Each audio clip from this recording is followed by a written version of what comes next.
Okay, so good evening, everyone, and thanks for joining. So let's see what we are going to work on today. These are oh, I can increase, wonderful. Okay, so today it is about core services.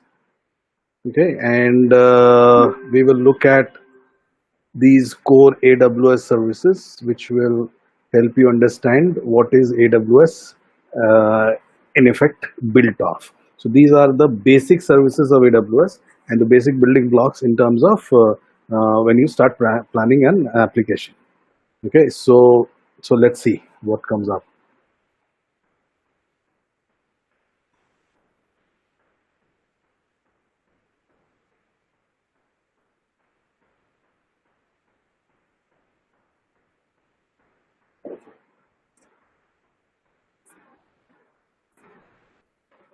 high-level information. So is this audible to everyone? Can someone respond?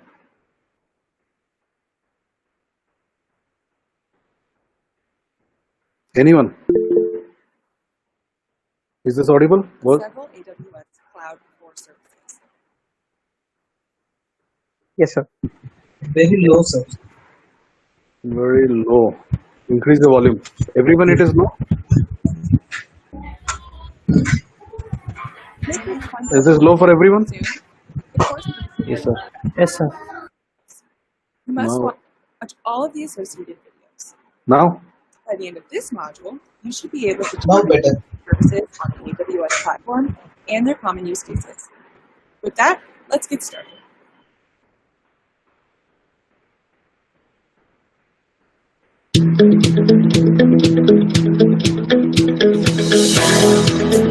Hi, I'm Mike Blackman.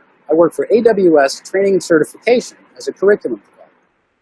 I'm presenting the Amazon EC2 overview. I'll start by showing you some basic facts about the product, then deliver a demonstration that shows you how to build and configure an Amazon EC2 instance. First off, what is EC2? It stands for Elastic Compute Cloud. Compute refers to the compute presented. There's a lot of different fun and exciting things you can do with servers. Cloud refers to the fact that these are cloud-hosted compute resources.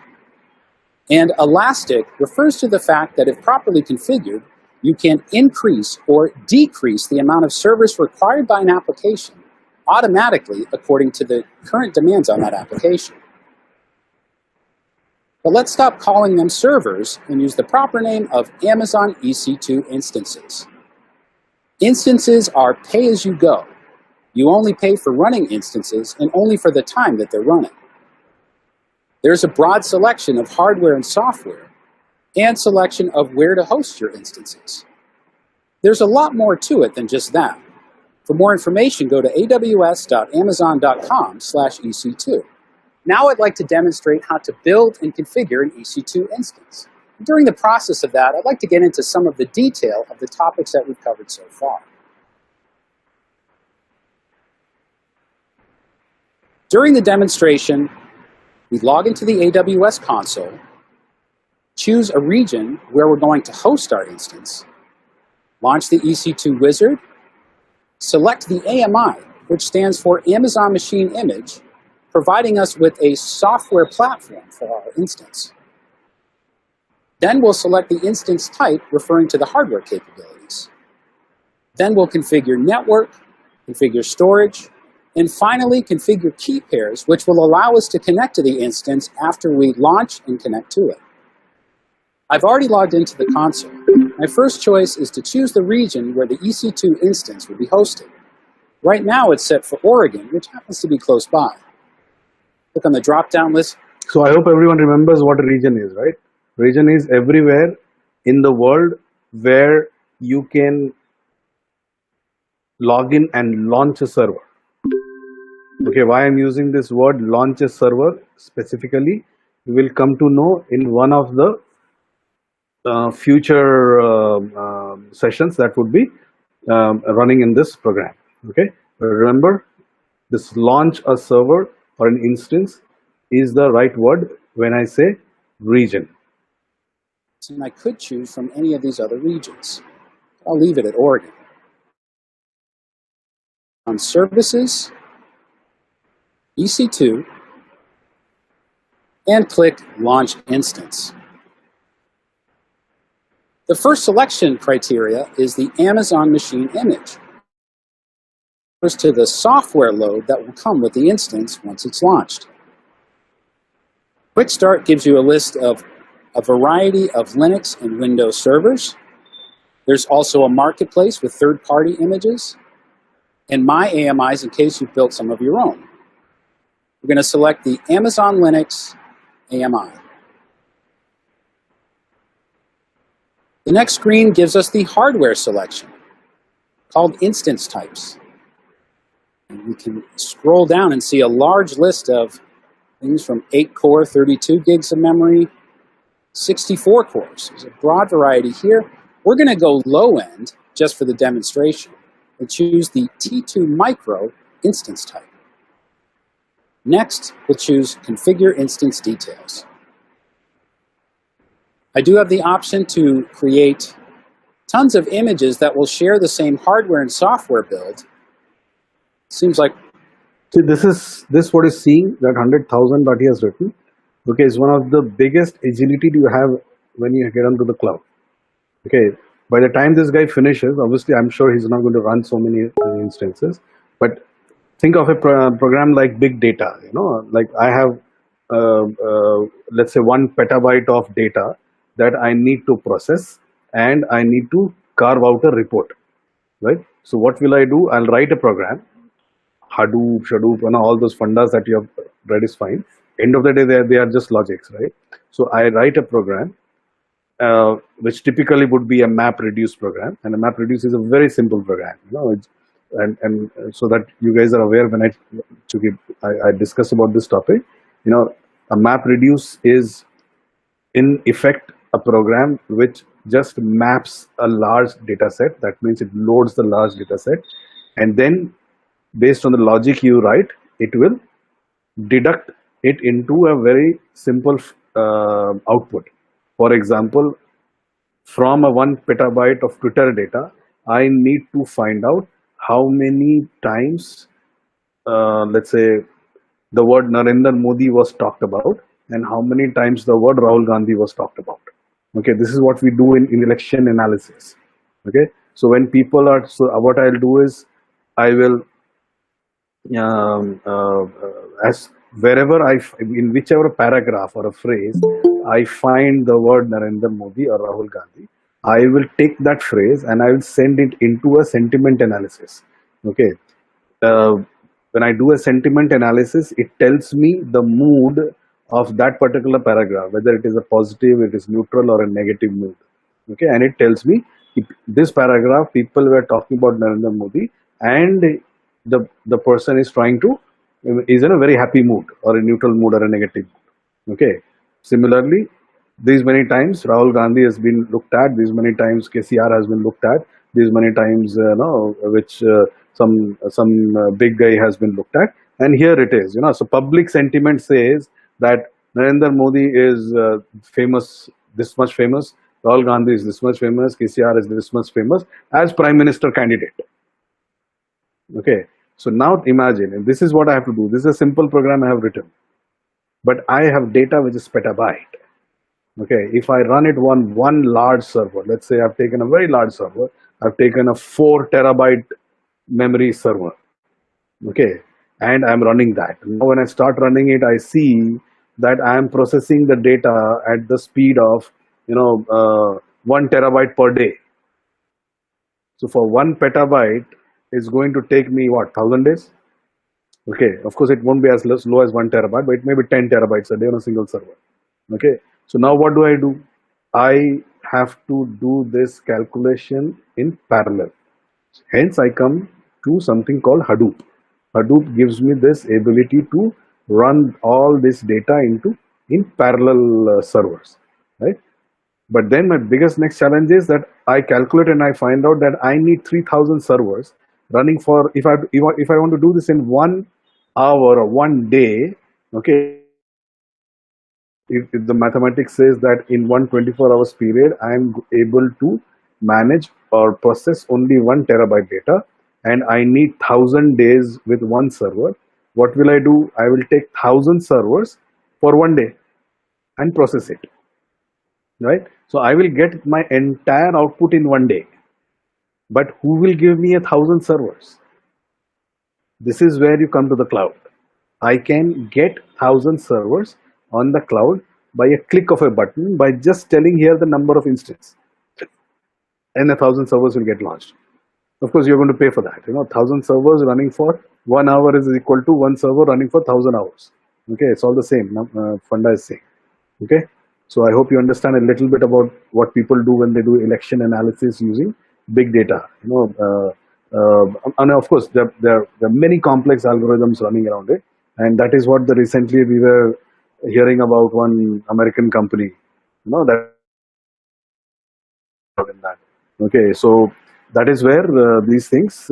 This is what they do. They churn big time, social media data. Okay, and that's why they were kind of banned, because they were reading all the private data of people. Okay, so let's move on. Like we're limited to 100,000. You know what? I want to keep my job, so I'm going to select one. We'll build one instance. Scrolling down, here is where we'll configure the network configuration. And here we're going to stick with the default virtual private cloud, and the default subnet, and the default auto-assigned settings, which will give us a DA. Okay, so let me explain you what a network and a subnet is. Okay, for example, our office, that Hive is one big in AWS. Let's say AWS. Okay, every floor, I will consider every floor as one network segment, that is one private cloud. Okay, in our floor, it is only our office is there on one side and our restroom is there on the other side. So I have one private cloud on floor number first, wherein there are two subnets. One is, we call it as office subnet, one subnet we call it as restroom subnet. Okay, a big box broken into small boxes. Inside the office, now I'll take each seat as one instance. Okay, one server as one seat, right? So I have so many servers inside that office, but obviously restroom we don't have servers. So that is a blank subnet, for example. Let's take that, right? So this is a basic construct of network and subnet. Okay, the VPC and subnets. So remember this in a very simple fashion. A big box broken into small boxes with and in that small, okay, a big box broken into drawers. In the drawer, you are keeping your things in multiple different small boxes, very well aligned. Each box do not touch to any, cannot access anything inside the other box unless and until you allow it by some methodology. God knows what, but some methodology. Just keep this picture in your mind. That is what is a network, and that is what is a subnet, right? HCP address. Skip down. Everything else looks pretty good, so next we'll add storage. I can increase the size of the root volume, that a 12 gig volume. I can change the type of disk, keep that. And I can also add a new volume, and we'll make that 16, just to keep things interesting. Also, I want this volume to be deleted if and when we choose to terminate or delete the instance. Next, we'll add tags. By default, an EC2 instance is given a rather cryptic identifier, so we want to give it a friendly name. So click Add Tag, name, and value of, just call it EC2 Demo. We'll even make it actually say EC2 Demo. Next, we'll configure security group. A security group is a set of firewall rules. It automatically creates a default rule for SSH connectivity, and I can go ahead and add another rule to allow for simple web connectivity. And I might want to give it a simple name like SSH HTTP, so I know exactly what the security group provides. Now I click Review and Launch. It provides us with an overview reminding us of our selections. It all looks like what I planned. And now I click Launch. And now, in order to connect to the system using SSH, I need to create a key pair. So I click Create a new key pair, EC2 demo, and download the private key. Save it locally, and that key is absolutely required in order to connect over SSH. And now the magic button to launch the instance. If you just know how to do this, you become an L1. Okay, so and hence I keep telling all my L1s that you guys have become button pressers, right? So I don't know how many people hate me for that, but the fact remains this is AWS. Successfully initiated. Things look good in the launch log. By the way, there's that cryptic identifier. Clicked on that, there's my friendly name, and it says the instance state is pending. You can click on the refresh button, and now it's running. That's terrific. Now that we've built it, let's try to access it. I highlight the instance, and down below under description, I can find the public DNS and public IP address of the instance. Copy that, launch PuTTY, and the default user is EC2-user. So do EC2 user at, paste in the DNS, and I'll click open. Cache that local key. Oh, it doesn't work because I haven't configured the private key yet. So create a new session with the same information, and now I'll select SSH and auth and browse for that private key. Saved it to this folder here, and it's not there. PuTTY on Windows requires a PPK file. So I need to open another application. It's very simple. Called PuTTygen. Click load. So don't worry about all this. If you're not a technical guy, you're not going to do any of these. So just keep looking at it to understand the feel of it. Make sure we can see that there's the PEM file. Select that. And save the private key. This will save it as a PPK file. And there it is under the PuTTY selection window. And now, when I open the connection, it automatically logs us in, and we've been successful. I hope. Right. So this is all you do launch a server. Similarly, you can also launch a Windows server. There is some Linux, Amazon Linux. Okay, but you can also launch a Windows server. You have Windows 2019 and 16 and 12 and 8, and right now you also have 3. Okay, so all the flavors of Windows and many versions of Linux like Red Hat, SUSE, Oracle, and this CentOS, Amazon Linux, Kali Linux. Okay, and maybe a couple of more. Which you have the flavors which are available on AWS for you to work on. Hope you found the demonstration informative. For AWS Training and Certification, I'm Mike Blackman.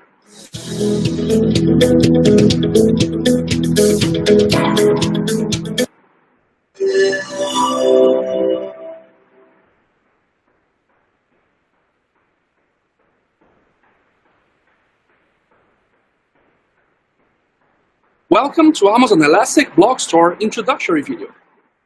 I'm Rafael Lopez with the AWS Training and Certification team, and as part of the team, I have contributed to develop and deliver exclusive training content like this one.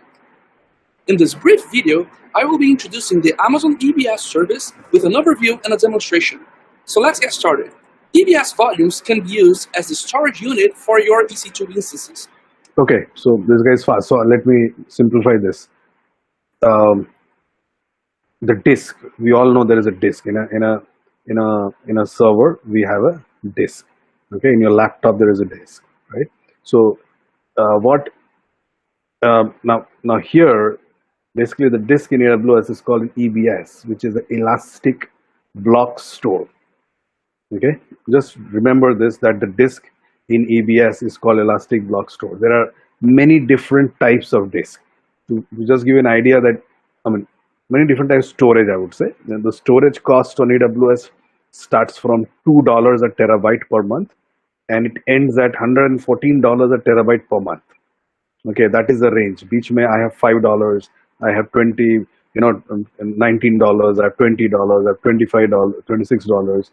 Then there is $51, then there's $80, then there is $104 per terabyte itself.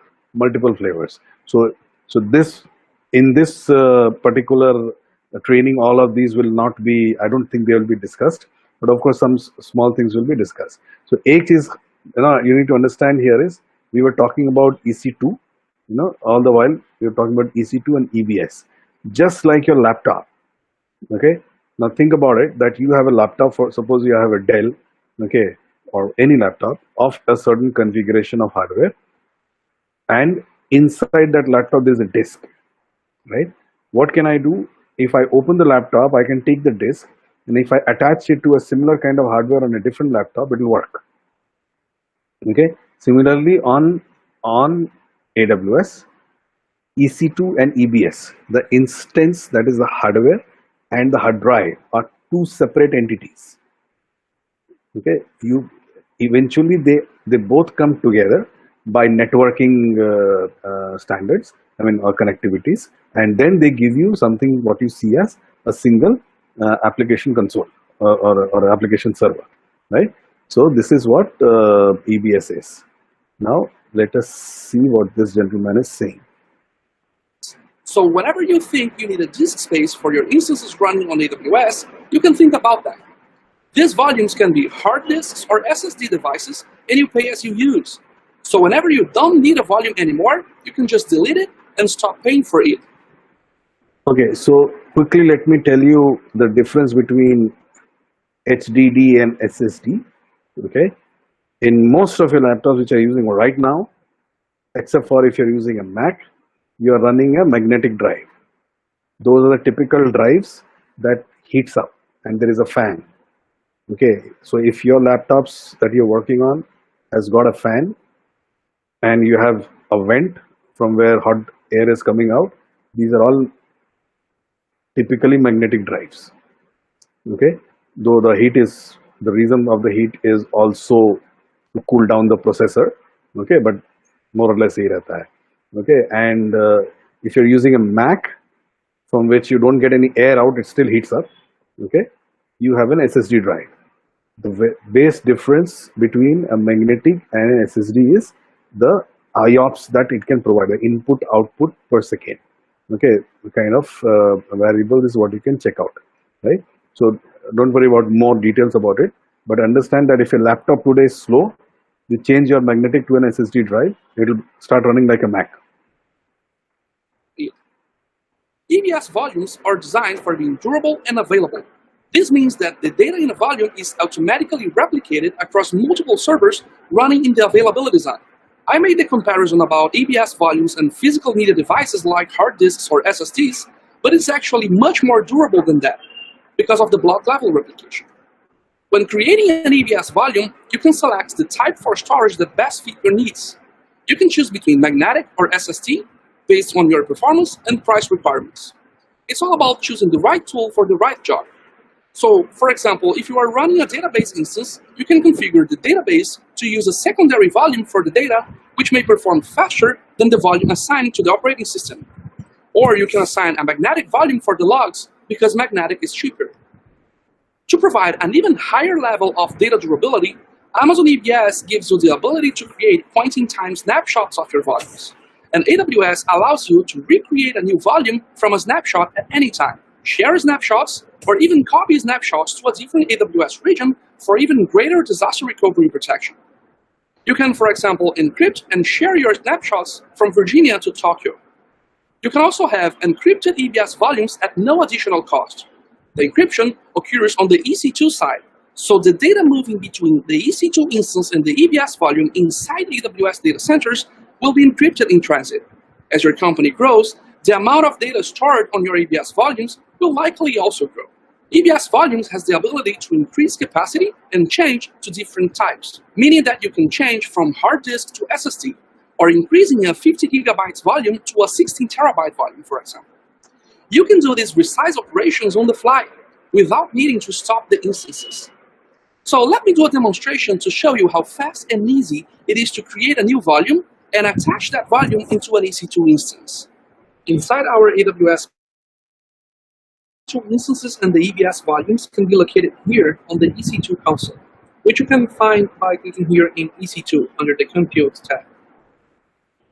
If we click here in Instances, we can see that I have many instances running, and the volumes are located here on the sidebar, Volumes under Elastic Block Store, or EBS volumes.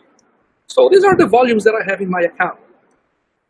If I want to create a new volume and attach that new volume into an instance, in this case I will attach into the Linux instance, the EBS volume must be created on the same availability zone where the instance resides.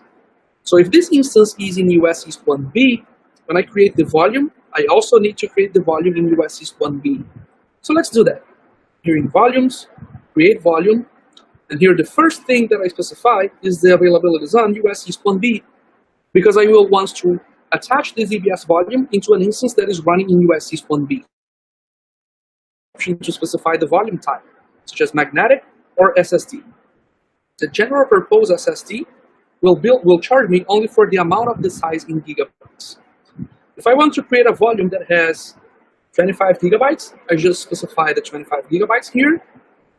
This is how I can restore a snapshot to a volume, which in the case I don't want to do that.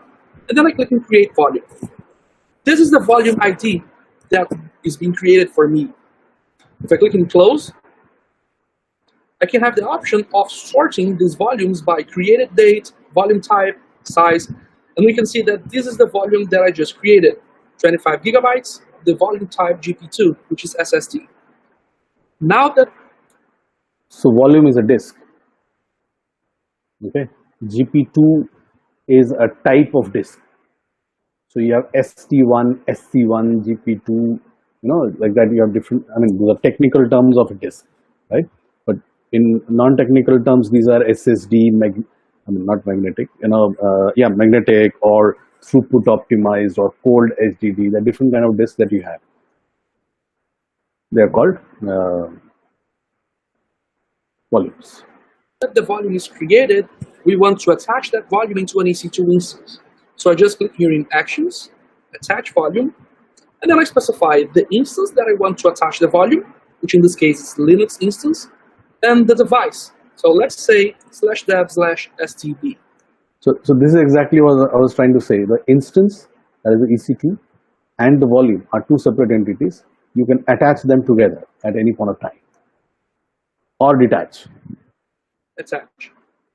Now if we log inside that instance, which we can do by clicking here in Instances, selecting the Linux instance, clicking here in Connect, and copying the SSH command, because this is a Linux instance, and I'm using a Mac OS, I can go back here to my terminal and do the SSH command. So copy the SSH command and I paste in my terminal. Now I am connected inside my EC2 instances. If I do the command ls/blk, I can see what are the block storage devices that I have attached on this instance. And we can clearly see here on /dev/xvdb, which is kind of the same for SDB, as a 25 gigabytes disk. Now with this EBS volume attached, we can create a file system with it. So we can do this command, /dev/xvdb. It's got to run as root. And then my Linux operating system is now creating a file system on this volume. If I do ls/blk again, nothing changed here, but now I am able to mount that volume into a folder in my Linux machine. If this was a Windows machine, I would need to go on disk management, and then I could create the file system and mount from there. To mount on a Linux machine, we do the command mount, the mount point, xvdb, and the folder that we want to mount that volume. Only root can do that, so let's do with root permissions. And now that volume is mounted on the /mnt folder.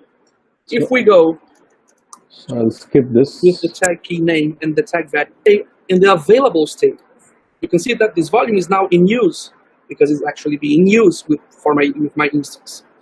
Since this volume is available, I can detach that and attach to another EC2 instance on the same availability design, which in this case is USS 1B. So that's the bottom I can line. also put- That's the bottom line. You can attach, detach, you create a volume separately, attach to any instance, take something from one instance, attach to some other instance. Of course, compatibilities and all have to be there, but largely they are compatible to each other. So you're not going to have tags much of in this problem. volume. So if this volume is being So used, and let's drill move down your ahead. billing for tags. So you can see how tag key name and the tag value database volume cost in a certain period of time. And the same with EC2 instances, EBS snapshots, and everything that supports tags. And that's it. In summary, we reviewed what are EBS volumes, and you saw a demo on how to create and attach one EBS volume to a Linux EC2 instance. I hope you learned a little something and will continue to explore other videos. I'm Rafa. Okay, who will answer this?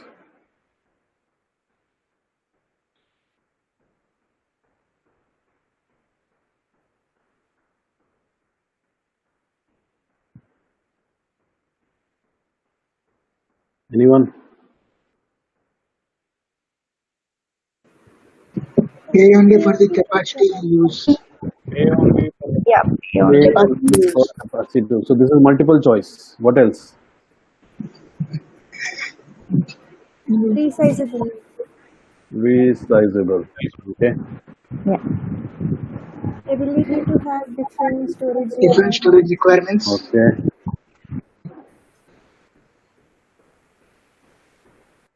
Why not ability to hot add additional RAM?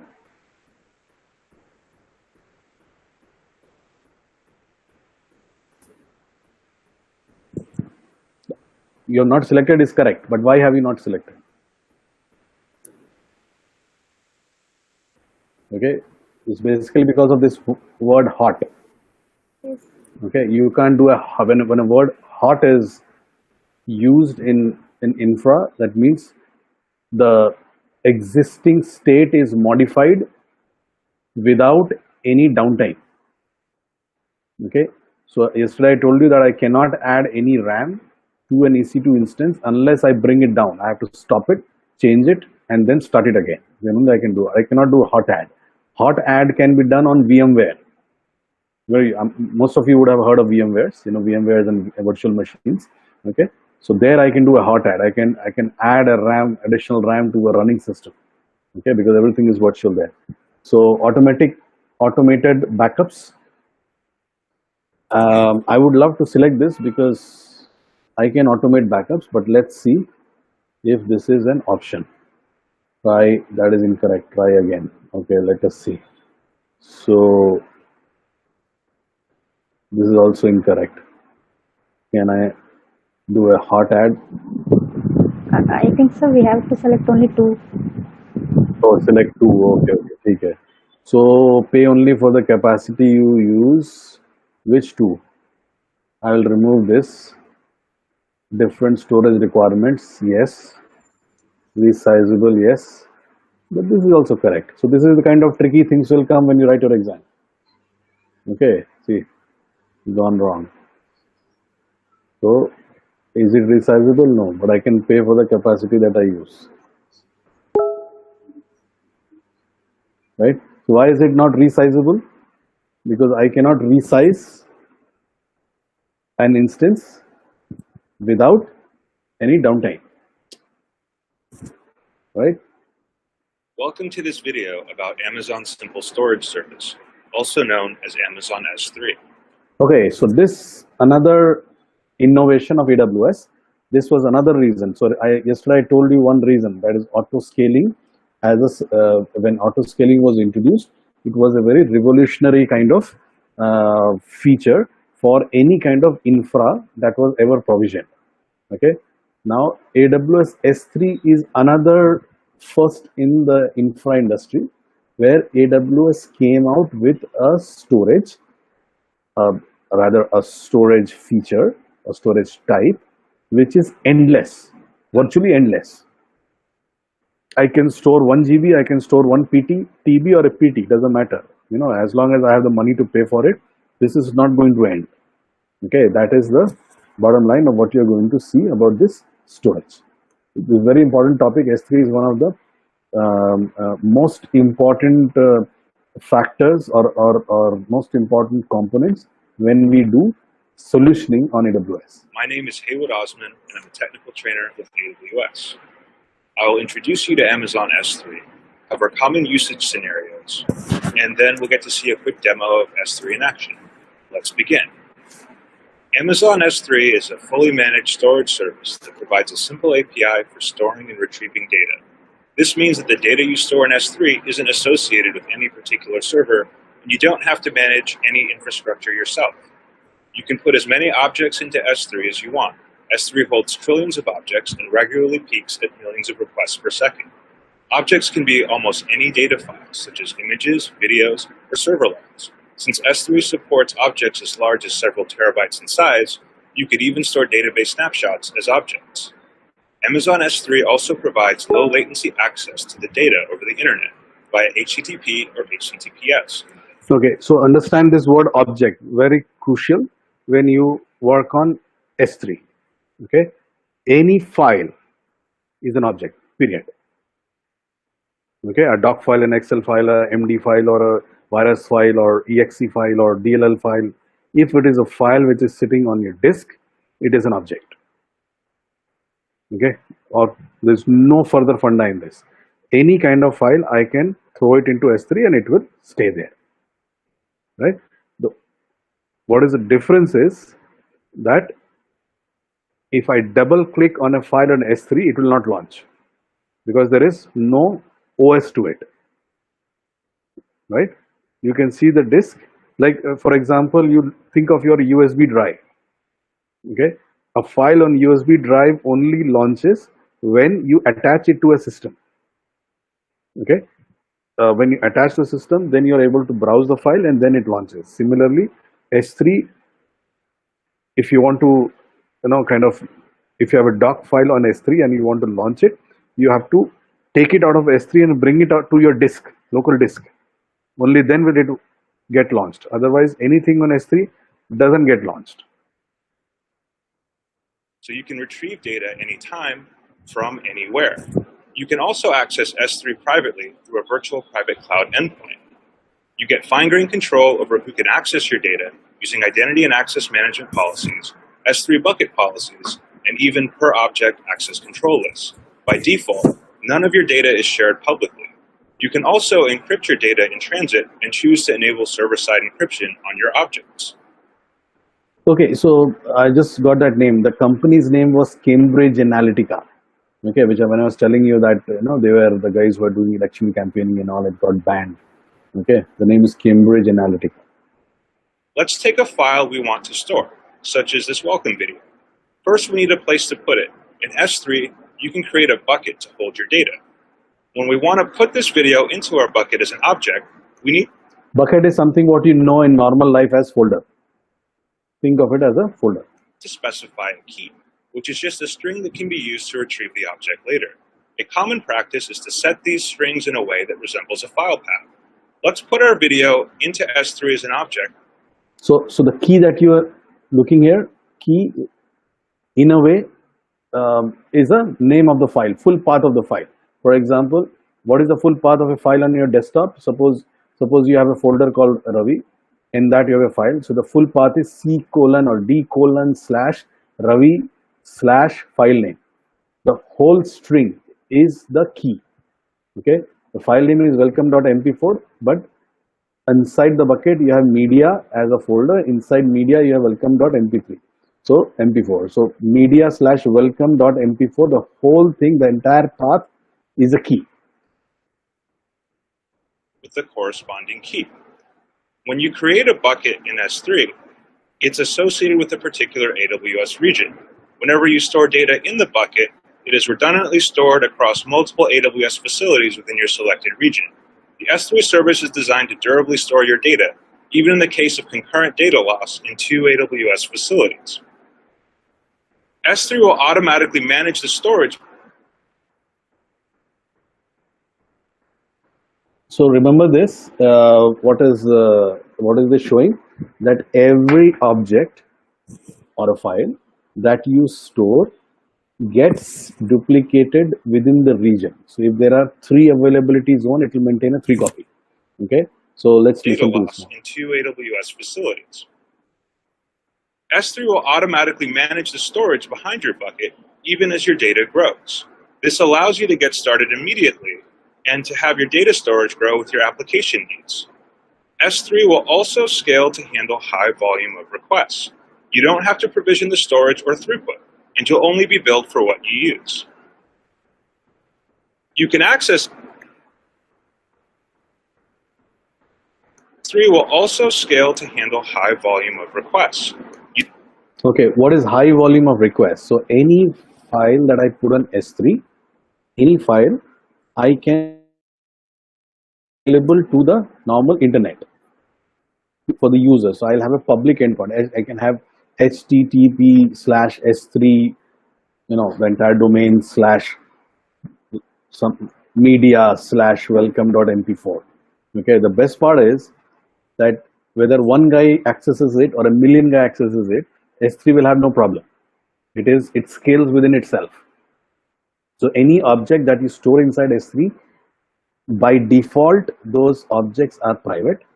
I can give it a public endpoint and I can make those files available on the internet using public URLs. Okay, so that you, me, anyone can access those files. You don't have to provision the storage or throughput, and you'll only be billed for what you use. You can access S3 via the Management Console, AWS CLI, or AWS SDK. Additionally, you can also access the data in your bucket directly via the REST endpoints. These support HTTP or HTTPS access. Here we see an example of a URL for an object constructed from the bucket name, S3 endpoint to the selected region, the object. To support this type of URL-based access, S3 bucket names must be globally unique and DNS compliant.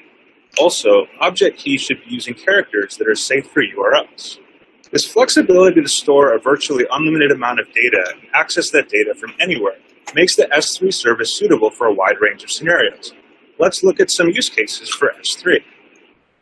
As a location for any application data, S3 buckets provide that shared location for storing objects any instances of your application can access, including applications on EC2 or even traditional servers.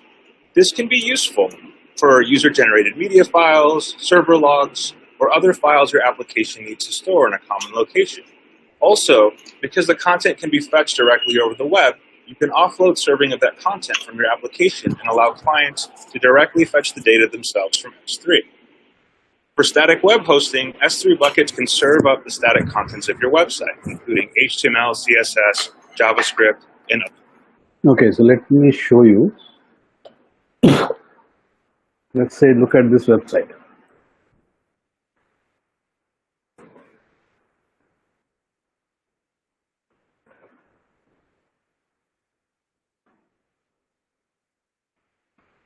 So for some reason, okay, let's look at.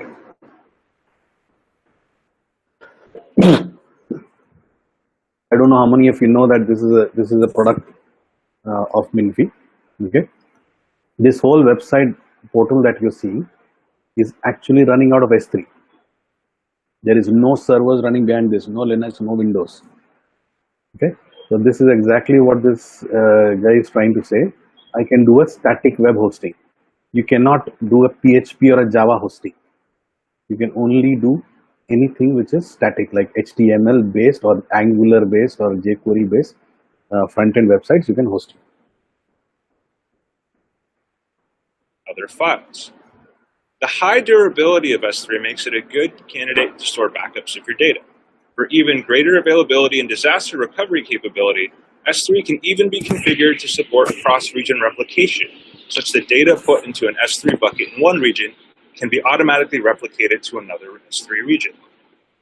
The scalable storage and performance of S3 make it a great candidate for staging or long-term storage of data you plan to analyze using a variety of big data tools. For example, data staged in S3 can be loaded into Redshift, processed in EMR, or even queried in place using tools such as Amazon Athena.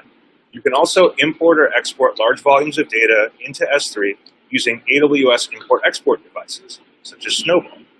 Given how simple it is to store and access data with S3, you'll find yourself using it frequently with AWS services and for other parts of your application. Now that we've covered S3 functionality and common use cases, you should be well on your way to identifying how S3 can help you as you build your application on AWS. Let's switch gears to a demo of S3 in action. Here we are in the Amazon S3 section of the AWS Management Console, and I can see that I have a listing of different buckets. What we're going to do in this section is we're going to go ahead and create a new bucket and then add some data to it and retrieve that data. Let's go ahead and click Create Bucket. Here I get prompted to set a bucket name and region. So the bucket name needs to be DNS compliant. I'll go ahead and set a name of Amazing Bucket 1, and then my next decision is on the region. In my case, I know that I have an application running on EC2 instances that needs to access this data, and that EC2 set of instances is in the Oregon region. So I'll go ahead and set my region to be US West Oregon.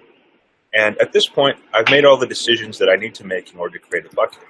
The other steps in this wizard let me do things like turn versioning on my bucket or change the default permissions so that I could delegate access to this bucket to public internet users or to specific AWS users. In this case, I know that I want the default, so I'll just go ahead and hit create.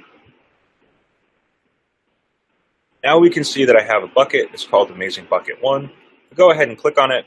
I'm prompted that the bucket is empty and I can upload new objects. I can also see what the properties and permissions were for this bucket. I go ahead and hit upload. I see that in the management console, I have the ability to drag and drop files and to modify the permissions on those files. But I would actually prefer to upload my data using the AWS CLI. So here I have opened the terminal window, and we can see that in this terminal window, I'm in a folder called Assets, and I have a file called demo.txt. Let's take a quick peek at this file. We can see that it's a text file. And what I'm going to do is I'm going to copy this file over to my S3 bucket so I can access it later from my EC2 instances. Go ahead and use the S3 copy command to copy that demo.txt to an object that lives in Amazing Bucket 1 underneath the key hello.txt. So I've gone ahead and uploaded that data. I can also take the contents of a folder on my local machine and I can sync them using the sync command, and the CLI will handily take each of those files and check to see if it exists in the bucket, and then if it doesn't, it'll go ahead and upload it. So now we've uploaded code.zip.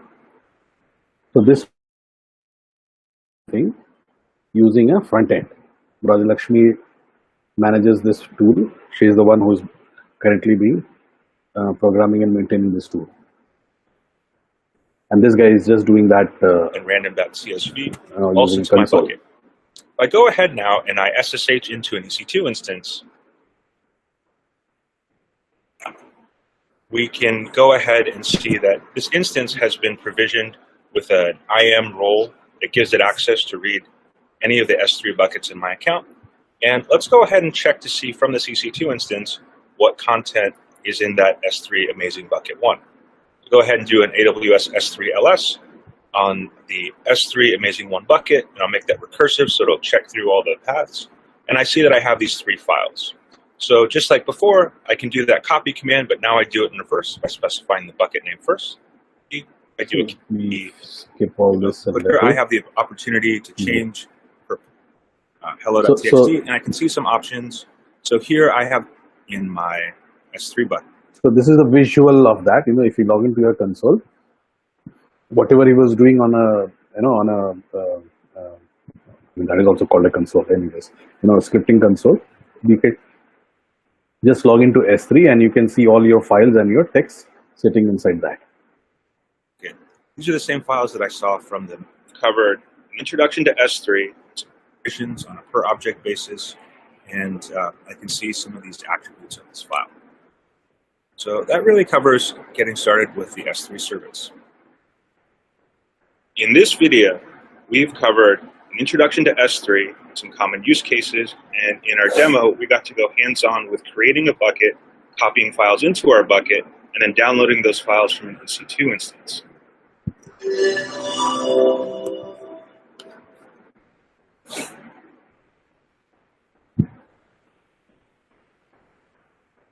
Okay, very nice. Welcome to our discussion on AWS Global Infrastructure. Here, we'll chat all about hosting your IT needs with AWS and why it's important to understand how AWS is set up. So, AWS's global infrastructure can be broken down into 3 topics: AWS regions, availability zones, and edge locations. Let's talk about regions first. Regions are geographic areas that host 2 or more availability zones, and they're the organizing level for AWS services. When you deploy resources, you'll pick the region where those resources are located. So I hope you guys In doing understand this. I'll it's skip important this. to consider Okay. which region will We have help you talked about optimize this multiple latency times. while minimizing Okay, so- content delivery, because they are typically located in highly populated areas. okay. Let's talk about ReadOS's setup. Welcome Hold to our on. discussion on AWS Global AWS and why it's important to understand how AWS is set up. So, AWS's global infrastructure can be broken down into 3 topics: AWS regions, availability zones, and edge locations. Let's talk about regions first.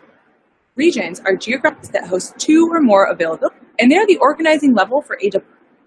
When you deploy resources, you'll pick the region where those resources are located. When doing this, it's important to consider which region will help you optimize latency and adhering to regulatory requirements.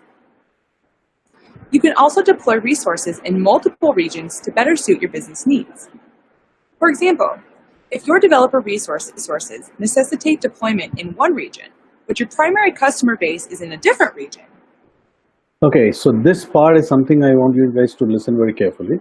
Now what is getting introduced is a CDN, a content delivery network, and why a content delivery network is used. In AWS, it's called the edge location. Edge. Primary endpoints. customer base is in a different region, multiple regions to better suit your business needs. For From example, here.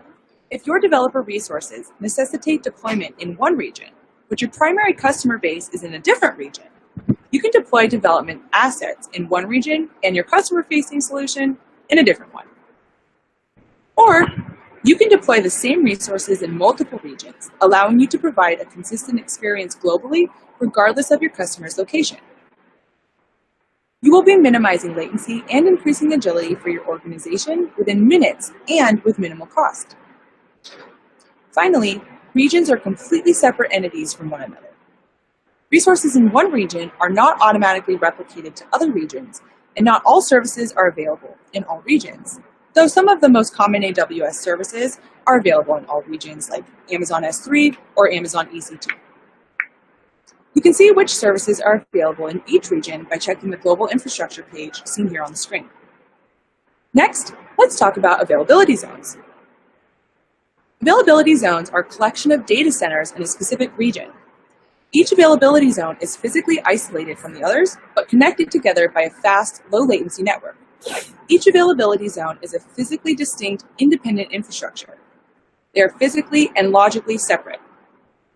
They also have their own discrete, uninterruptible power supply, on-site backup generators, cooling equipment, and networking connectivity.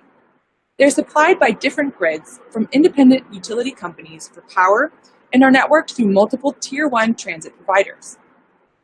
Isolating the availability zones means that they are protected from failures in other zones, which ensures high availability and data redundancy within a region, meaning if one zone goes down, the other zones can handle requests.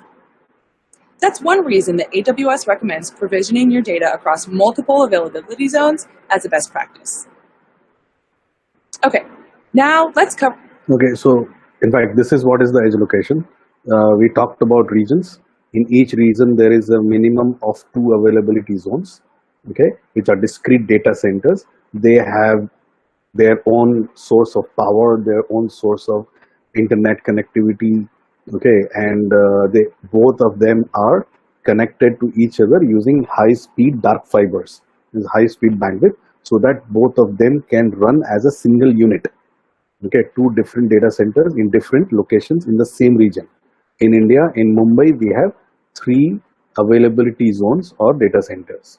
Now, what she's going to tell now is the reason why I was using the word when I was explaining region, that regions uh, are those places where you can launch servers. So hear this, then I will tell you the difference. Over the third component, edge locations. AWS Edge Locations hosts a content delivery network, or CDN, called Amazon CloudFront. CloudFront is used to deliver content to your customers. Requests for content are automatically routed to the nearest edge location so that the content is delivered faster to the end users. When you use the global network of edge locations, your customers have access to quicker content delivery because they are typically located in highly populated areas, similarly to regions and availability zones. Okay, so to recap. Okay, so let's understand this edge location funda very easily. I'll explain you, right? So now, how many regions do we have in this in AWS? Let us see. AWS.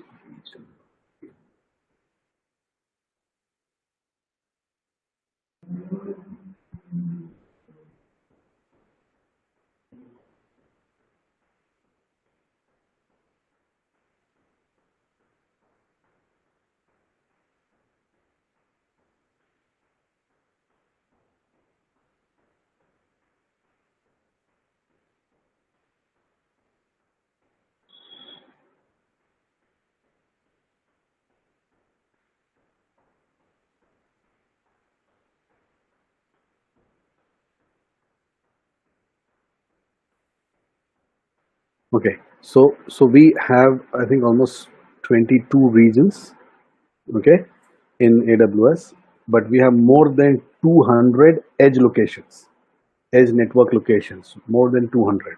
Okay, exact number I can give you. This thing changes so often that I always get lost.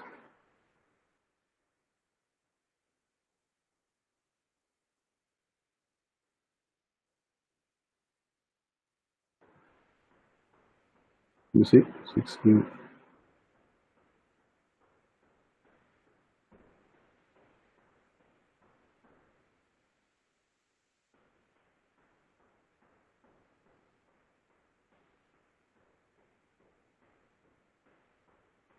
Anyways, I'll get you the count, but this is almost, all the blues that you're seeing, these are the multiple edge locations in the world. All the orange rings that you're seeing are the regions. Okay, and the base use case is, suppose I am talking about this website. Okay, cloudstores.com. Now, this website is here in India, in Mumbai region. I put it on S3, but think that there is a person who's sitting as far as, let's say, far end of US, and he's trying to access cloud stores. So what will happen is that the data, if he says cloud, if I don't use this edge locations of the CDN, when he hits cloud stores, the data will start from Mumbai region and it will travel all across the world and then reach US. So when I configure a CloudFront or a CDN to this, what simply happens is, you see, now I'll tell you. Suppose this guy is sitting somewhere here in the US, okay, and my data is here in India. So as soon as I configure a CloudFront on this particular bucket where this data is there, front sitting somewhere here in the US, first time when he calls for cloud store, sorry, what this guy, this edge location, what it will do is it will come and he will connect to the nearest one. He's sitting here, he connects to the nearest one. This will try to find out in its database or in its storage, has it got cloud stores? So it is not there because first time this guy has requested. So what it will do is it will go to India, create a request to India, it will get all the content of cloud stores and bring it here and cache it. So from that is the first hit. From the second hit onwards, this guy will continuously keep on getting the data from here. So the difference in the latency will be from here to here. The latency would be anything around 250 to 300 milliseconds. But here to here can be only 20, maybe 40, 45 milliseconds. Okay. So across the globe, my users will get the same, will get the experience of launching servers at the same minimal latency. Correct? If anyone has a, below? If website got updated, If website got updated, very good, very good. Okay, so what happens is, okay, what happens is now there is something called TTL, time to live. Okay, it's called TTL. This whole world works on this concept called TTL, time to live. The caching business. This is nothing but caching, right? The caching business works on a concept called TTL. I have a I can define my time to live. Let's say I define 30 minutes. Okay, so if I say define TTL as 30 minutes, every 30 minutes, this guy will delete it cache and it will go back to India and pick a new content. Whatever is there, it will pick it again, right? And again recache it. Okay, so let's say we have news portal. Okay, whatever news portals are running, they get they all of them use NDTVs. You know, you use Hotstar. You guys must have been seeing cricket matches on Hotstar. Okay, those cricket matches, those are running out of CloudFront AWS. Okay, so I'll explain you why they are delayed. Right. So let's say news portal will have a TTL set at 15 seconds. Okay, so globally every 15 seconds it will go and check the go to the source and get the hit. So how does it help? You see, suppose I have 1 million people, okay, news readers online. Some very big news has come. Okay, if so, what will happen? Let's say we start at the 0 second. For 15 seconds, all 1 million users will hit CloudFront. Okay, end of 15 seconds, one user, now think about it, for the source, for this guy, suppose there are 1 million user hitting here, for example, for this guy, after every 15 second, one request will go, which will rebuild the cache. One request goes to the source. Okay, so what happens for your infrastructure? Even though there are 1 million people online, for your infrastructure there is only one hit every second, every 15 seconds. Okay, so this is how it works. So if I remove this, what happens if I remove this CloudFront thing? If with CloudFront your infra is running on, let's say 4 instance, okay, of 4 core 8 GB. If I remove this, I will have to multiply this by 1000. Okay, that is the kind of difference CDNs make. Okay, all this 1 million hit will start going to this guy. Okay, and this will scale to 1000 servers. How much money are you spending? Big money. Okay, and still you will not be able to give the best of what do you call that performance. So how does Hotstar works? Okay, Hotstar is very simple. From, let's say, cricket match, from ground station, you have those ground station that those vans, right? OB van bolte hain usko, right? OB van telecast goes to satellite. Okay, इसको बोलते हैं uplink. Okay, this is very simple for you to understand. Okay, uplink. Then, sorry, ground station is the wrong word here. Okay, from your cameras, ground cameras, I would say, telecast goes to satellite uplink via the OB van. Okay, those are the typical red and yellow vans with dish on the top. Okay, the news TV channels keep that, right? Then downlink happens at the ground station. This is your the main office where from where the telecast or broadcast happens, right? Then there is there's kind of a encode decode. Okay, where that happens, and the video file which is coming at high speed goes to AWS S3.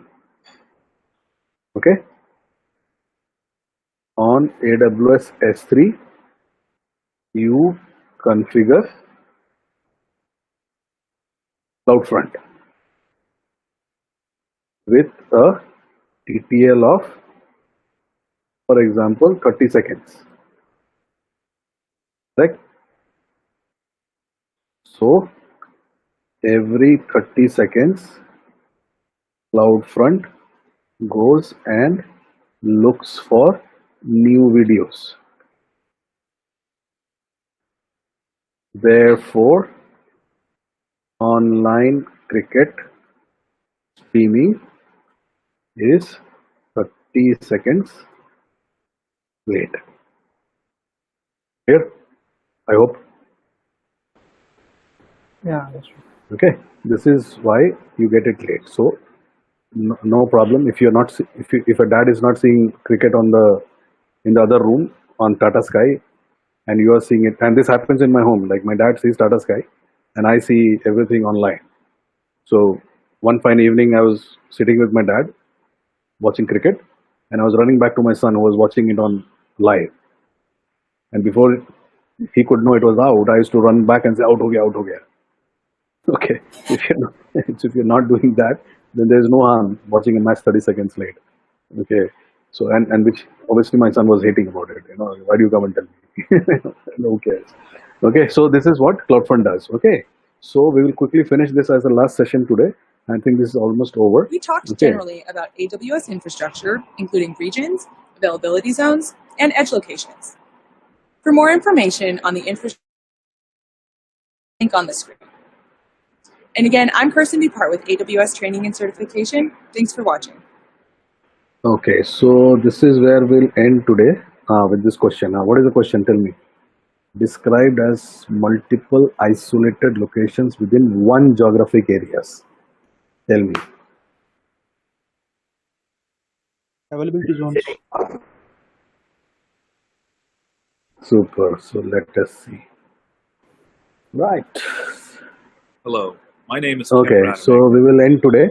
Tomorrow we'll pick these VPC security. Okay, and then we'll take the something from the other session also, right? So thanks for coming. I hope a little more knowledge has happened since yesterday. Okay, and we can continue tomorrow. Thank you. Bye. Thank you, sir. Thanks for your time. Thank you, sir. Thanks.